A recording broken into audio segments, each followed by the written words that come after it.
Gue nih ya, orang yang suka jalan-jalan. Kalau kalian follow gue, kalian tau lah gue suka jalan-jalan kemana-mana. Gue tuh paling demen kalau misalnya pakai produk audio itu bikin gue nggak mikir ketika gue lagi jalan-jalan. Gue cuma nikmatin lagunya aja, gue nggak terlalu mikir kelemahannya karena segitu nyamannya gue pakai. Dan kali ini, gue bakal bahas headphone yang harganya cuma 300 ribuan.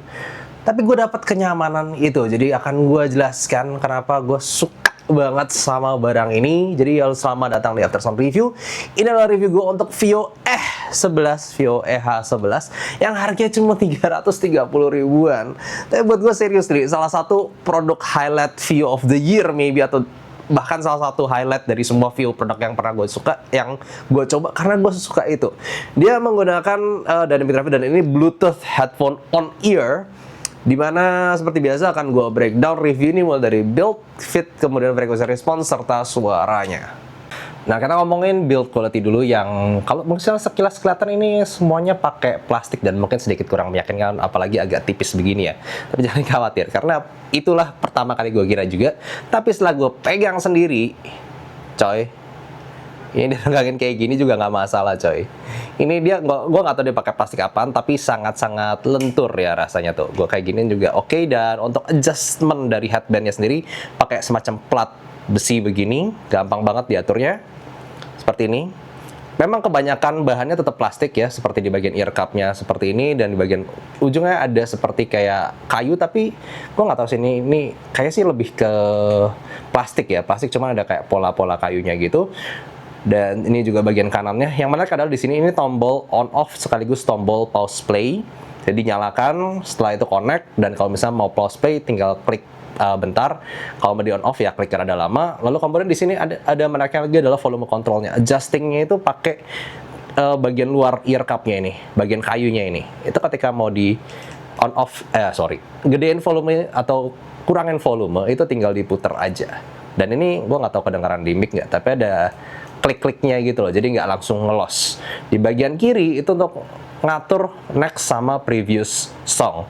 Dan sekali lagi itu seperti, walaupun ada kayak leveling bisa diputar terus, tapi sebenarnya mekanismenya cuman putar ke depan atau putar ke belakang untuk ganti lagu untuk next song atau previous song. Ini kontrol yang buat gue sangat gampang, dipegang tangan juga oke, karena sedikit menonjol di sini. Jadi setelah dipakai di kepala, kita mau pause play tinggal klik, lalu kemudian mau diputer, mau diganti volume tinggal naik turun. Dan gue suka di sini juga ada volume kontrolnya ini independent.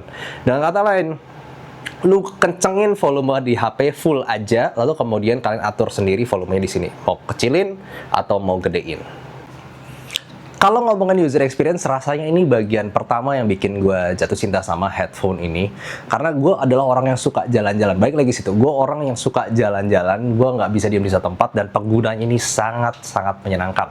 Ketika kita ngomong ke kenyamanan headphone itu kan dari clamping force-nya, lalu kemudian dari seberapa dia panasnya ketika kita pakai lama.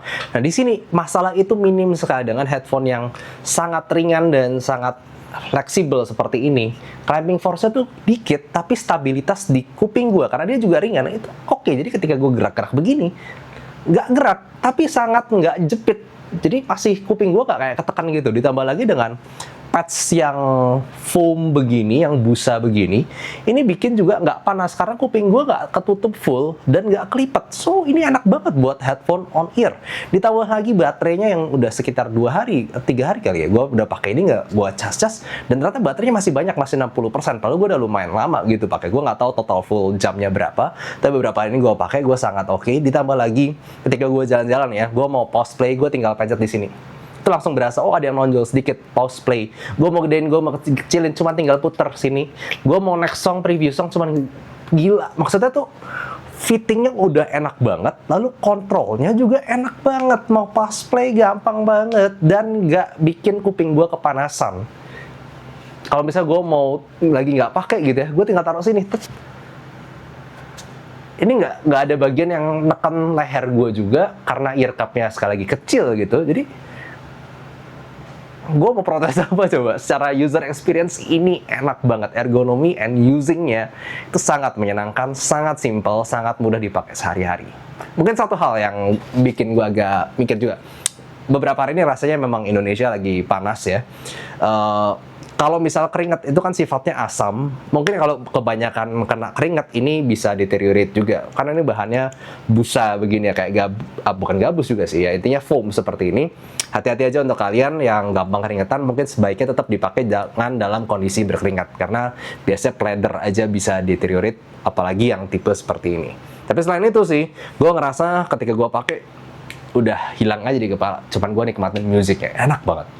Oke, sekarang ngebahas suaranya, frekuensi response dari dari headphone on ear ini sendiri. Sebenarnya agak bingung ya, gue mau kategorikan mana. Mungkin bisa balance a bit bright. Karena gini akan gue jelaskan satu. Kalau kita lihat frekuensi response, yes, sub bass-nya hilang. Jadi dia nggak terlalu sampai dalam-dalam banget. Jadi jangan pakai untuk movies ataupun dengerin gitu, enggak. Dia lebih raise di area mid bass area. Nah ini memang area bass yang gue paling dengerin dari sini. Lebih ke punch, tik gitu. Lalu kemudian upper mid range-nya naik. Masih konservatif ya, nggak sampai gimana-gimana aneh-aneh. Ini bikin upper mid-nya berasa reserve, nggak terlalu maju, nggak terlalu mundur. Cuman memang ada sedikit smoothing di bagian presence area di sekitar 5-6 kHz, itu ada sedikit turun.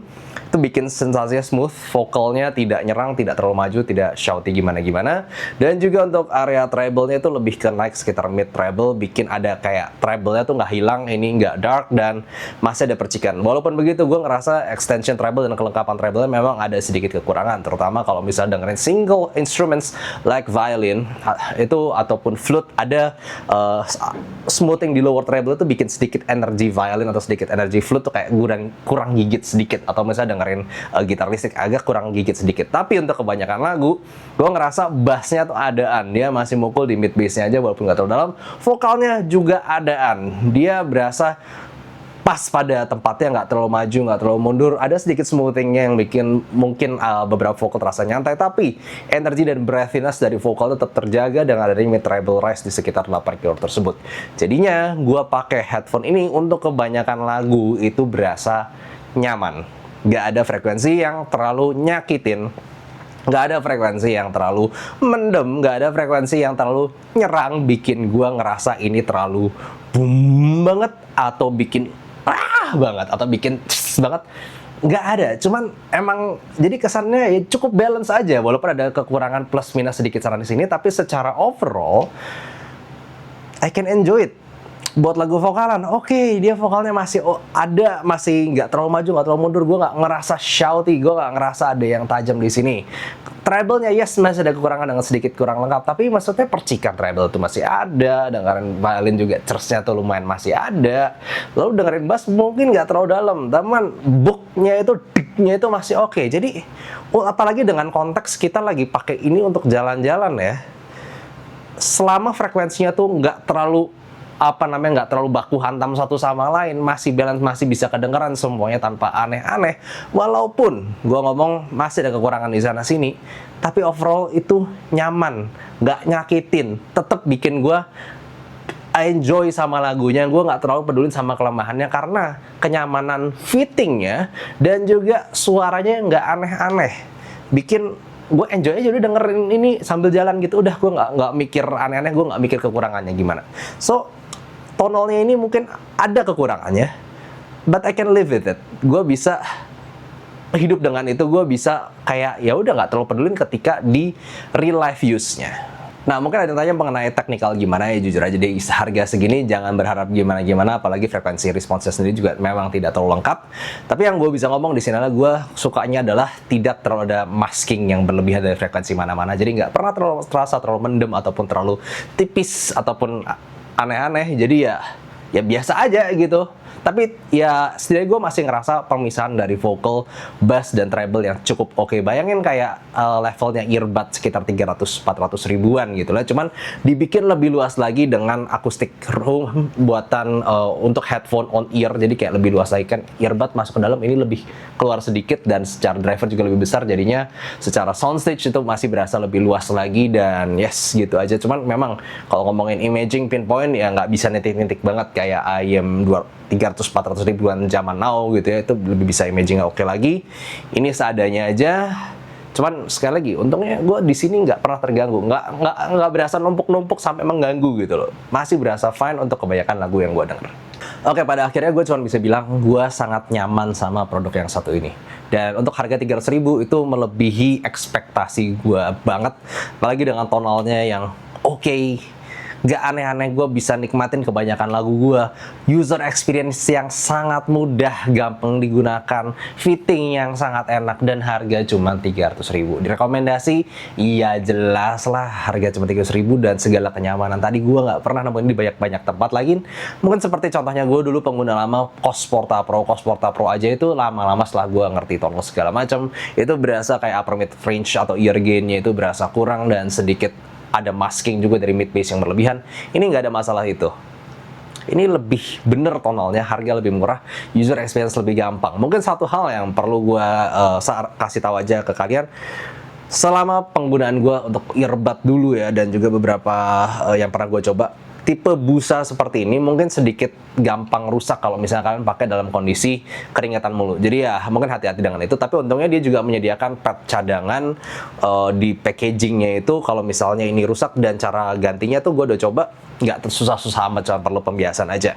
Jadi overall, yes, ini bukanlah produk yang sempurna pastinya, tapi di harganya dengan segala kelebihan yang diberikan serta kualitas suara, buat gue sih no brainer. 300.000 sih kurang apa lagi gitu lah.